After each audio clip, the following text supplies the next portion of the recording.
समादरणीय भक्तवृन्द, हार्दिक नमन। यहाँहरू सम्पूर्णलाई हामी हार्दिक स्वागत गर्दछौँ। भक्तवृन्द, यहाँहरू हाम्रो च्यानलमा नयाँ हुनुहुन्छ भने कृपया च्यानललाई सब्स्क्राइब गर्नुहोला। आउनुहोस् गणेश पुराणको दिव्य कथालाई प्रारम्भ गरौँ। सबैभन्दा पहिले मङ्गलाचरण गरौँ। हरि ओम विघ्नेश्वराय वरदाय सुरप्रियाय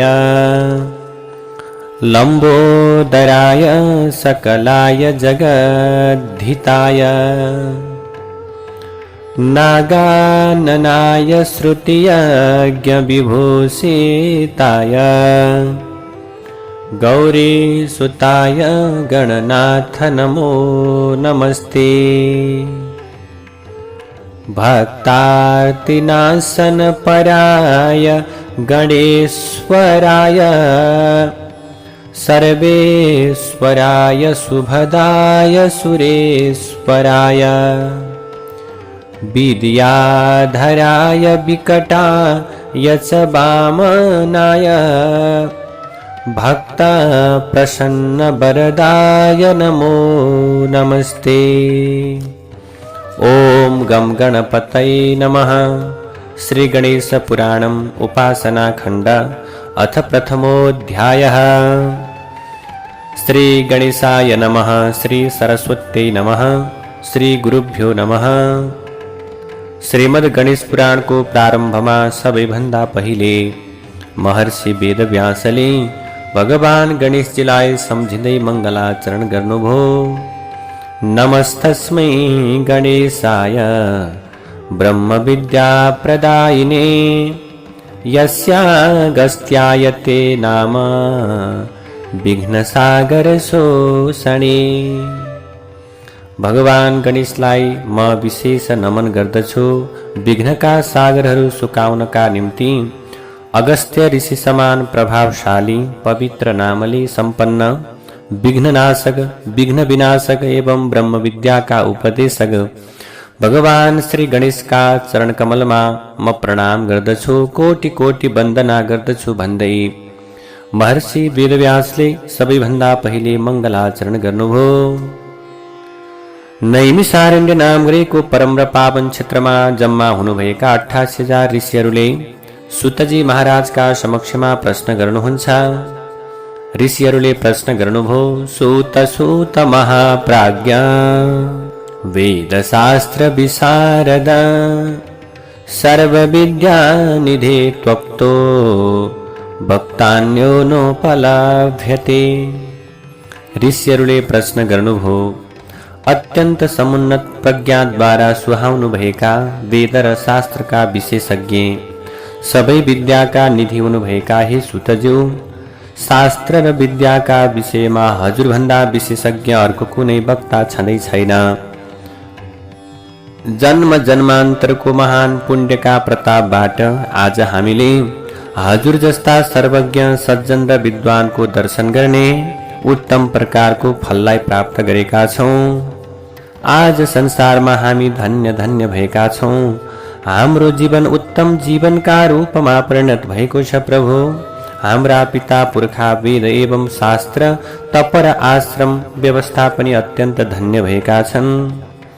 हे भगवान, हजुरले हामीहरूलाई विस्तार पूर्वक 18 पुराणहरूको विषयमा पनि सुनाउनु भएको छ। हे महापुरुष, यसै गरी अरू पुराणहरूको विषयमा पनि हाम्रो जिज्ञासा रहेको छ। ती पुराणहरूमा आधारित प्रवचन दिएर कल्याण गर्नुहुनका निम्ति हामी हजुरसँग सविनय अनुरोध गर्दछौँ।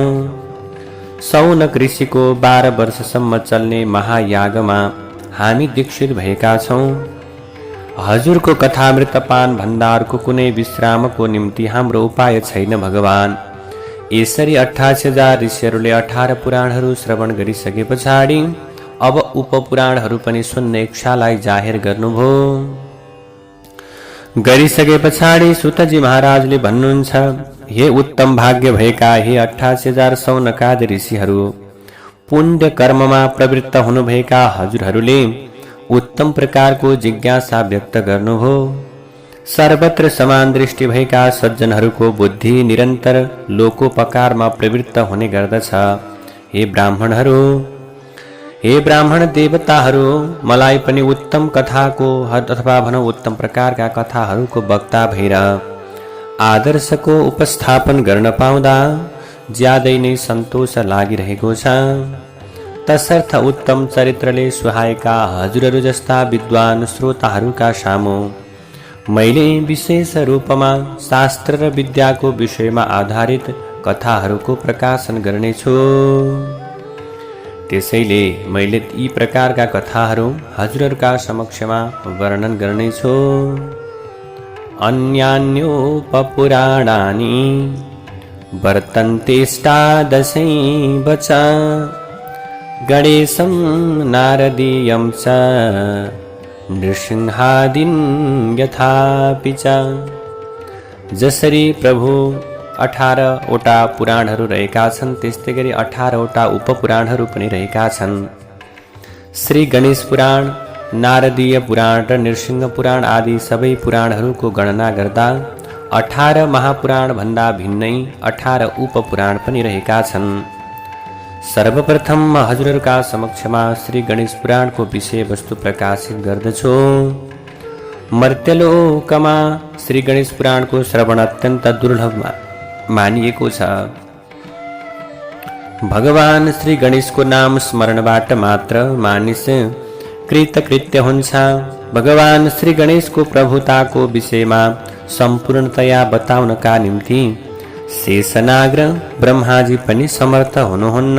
प्रभावम अस्य गदितुम निसह शेषश्चतुर्मुखः।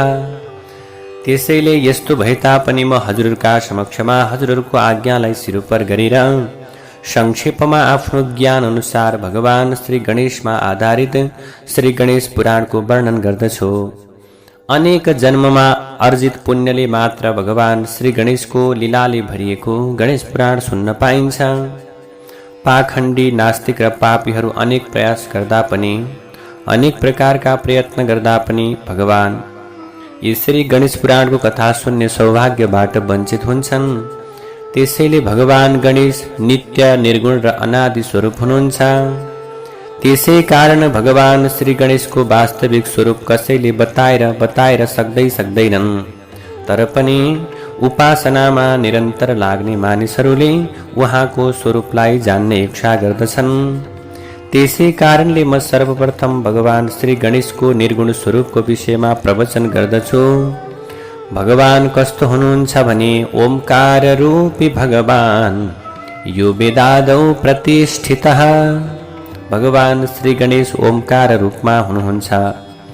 उहाँ वेद आदि शास्त्रहरूमा ओमकारकै रूपमा विराजमान हुनुहुन्छ।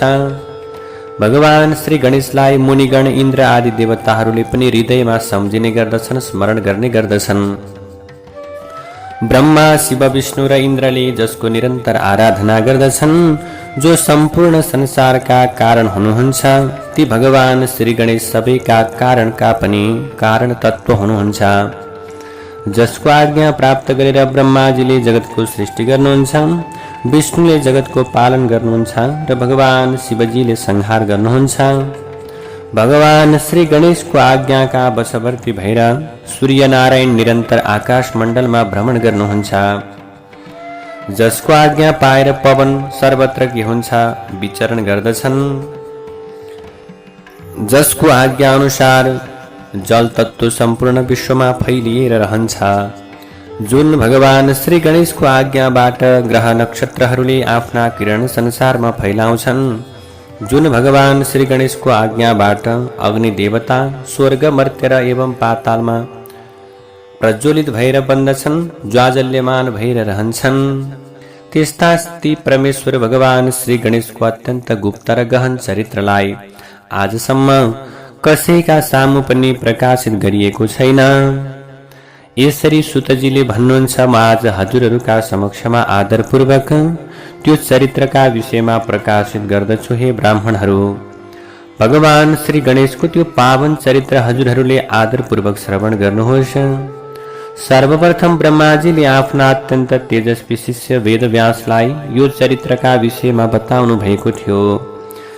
वेदव्यास नाम गरेका मुनिले भृगु ऋषिलाई बताउनुभयो। भृगु ऋषिले पनि त्यो पावन चरित्र आफ्ना शिष्य सोमकान्तलाई उपदेश गर्नुभएको थियो।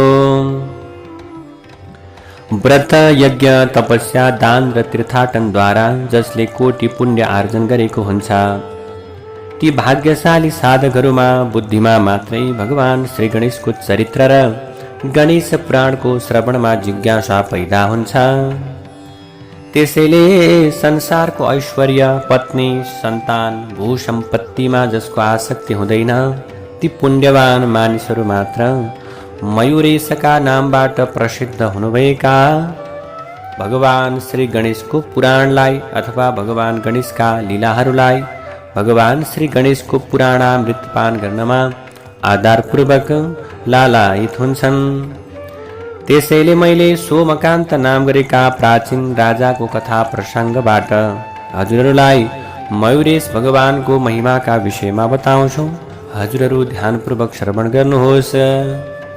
सौराष्ट्रे देवनगरे सोमकान्तो भवन नृपः। कुनै समयमा सौराष्ट्र नाम गरेको देवनगरमा, सौराष्ट्र देशको देवनगरमा सोमकान्त नाम गरेका राजा थिए। ती राजा समस्त वेद र शास्त्रका तत्त्वज्ञाता थिए र धर्मशास्त्रको अर्थबोध एवं प्रयोगमा नित्य तत्पर थिए। ती राजा कतै जाँदा 10,000 हात्ती, 20,000 घोडा र 6,000 रथ र सेना तिनका अनुयायी बन्दथे। ती सेनाहरूका पछाडि आग्नेयास्त्रले सजिएका असंख्य पैदल सैनिकहरू रहन्थे। धनुलाई धारण गर्ने तरबारहरूले सुसज्जित भएका वीरहरू पनि ती राजाका अनुयायी बन्दथे। राजा सोमकान्तले आफ्नो बुद्धिद्वारा बुद्धया बृहस्पतिं जिज्ञे सम्पदा धनदञ्चयः। सोमकान्त नाम गरेका राजाले आफ्नो बुद्धिद्वारा बृहस्पतिलाई, सम्पत्तिद्वारा कुबेरलाई, सहनशीलताद्वारा पृथ्वीलाई, गाम्भीर्यद्वारा महासागर, आभा र कान्तिद्वारा सूर्य एवं चन्द्रमा, प्रतापद्वारा अग्निलाई र सौन्दर्यद्वारा कामदेवलाई समेत परास्त गरेका थिए। राजा सोमकान्तका बलवान, दृढ चरितार्थी, नीतिशास्त्रका विशेषज्ञ, शत्रु राष्ट्रलाई शौर्य र वीर्यले छिन्न भिन्न तुल्याउन समर्थ र गुणवानका रूपमा संसारमा प्रख्यात 5वटा मन्त्रीहरू थिए। ती 5 जना महामात्यहरू, पहिला महामात्य रूपवान, दोस्रा विद्याधीश, तेस्रा क्षेमङ्कर, चौथा ज्ञानगम्य र 5औं मन्त्रीको नाम सुबल। यसरी तिनीहरू संसारमा प्रख्यात थिए। ती सबै मन्त्रीहरूका यस्ता प्रकारले आज्ञा अथवा ती मन्त्रीहरूका व्यवस्थापनले राज्य अगाडि बढिरहेको थियो। ती सबै महामात्यहरू राजाका आज्ञापालक र अत्यन्त प्रिय पात्र पनि थिए। ती महामात्यहरूले आफ्नो पुरुषार्थ र पराक्रमबाट अनेक देशहरूमा आक्रमण गरेर राजालाई विजयश्री दिलाउन सहयोग गरेका थिए। ती महामात्यहरू बहुमूल्य एवं सुन्दर गहना र वस्त्रहरूबाट अलङ्कृत थिए। राजा सोमकान्तकी सुधर्मा नाम गरेकी अत्यन्त गुणवती र रूपवती रानी थिइन्, श्रीमती थिइन्। तस्य राज्ञो भवद भार्या सुधर्मा गुणशालिनी। त्यसैले सुधर्मा नाम गरेकी पत्नी थिइन्। सुधर्माको रूप र सौन्दर्यलाई देखेर अप्सराहरू पनि लज्जित हुन्थे। त्यस्तै गरी अनेक रत्नहरूले तयार गरिएको मङ्गलमय स्वर्ण निर्मित माडबारी कानमा लगाएकी, कण्ठमा मोतीको हार, सुनको तिलहरी धारण गरिरहेकी, कटीमा रत्नमय काञ्जी धारण गरेर अत्यन्त सुहाएकी, पाउहरूमा अत्यन्त उत्तम उत्तम नुपुर लगाएकी, हात र पाउका औँलाहरूमा सुन्दर औँठीहरू बेरेकी, बहुमूल्य वस्त्र अलङ्कारद्वारा सुहाइएकी महारानी सुधर्मा विलक्षण सौन्दर्यकी खानी थिइन्। ती निरन्तर भगवानको भजनमा लागिरहन्थिन्। तिनले सधैँ अतिथि अभ्यागतको स्वागत र सेवा गर्दथिन्। ती पतिको सेवा र आज्ञा पालनमा निरन्तर जागरूक थिइन्। सोमकान्त राजा र सुधर्मा रानीका हेमकण्ठ नामबाट संसारमा विख्यात पुत्र थिए। हेमकण्ठ इति ख्यातः पुत्रो भूधनयोः शुभः। यसरी हेमकण्ठ नाम गरेका सन्तान छोरा थिए। हेमकण्ठले 1 लाख हात्तीको बल आफूमा धारण गरेका थिए। ती अत्यन्त बुद्धिमान र अत्यन्त पराक्रमी थिए। हेमकण्ठको नाम सुनेर शत्रुहरूको मुटु थरथर काँप्दथ्यो। उत्तम अमात्य, उत्तम पत्नी र उत्तम पुत्रद्वारा सम्पन्न ती सोमकान्त राजा पृथ्वीमा उत्तम राजाका रूपमा प्रख्यात थिए। हे मुनिहरू, यसरी सोमकान्तले सबै राजाहरूलाई वशवर्ती तुल्याएर पृथ्वीमा राज्य गरे। त्यसैले ती राजा नित्य धर्माचरणमा तत्पर, यज्ञशील, दानी र त्यागीका रूपमा संसारमा प्रसिद्ध थिए। जय जय श्री गणेश पुराणे उपासना खण्डे सोमकान्त वर्णनं नाम प्रथमोऽध्यायः। गं गणपतये नमः। विघ्नेश्वराय वरदाय सुरप्रियाय लंबोदराय सकलाय जगद्धिताय नागाननाय श्रुतियज्ञ विभूषिताय गौरीसुताय गणनाथ नमो नमस्ते।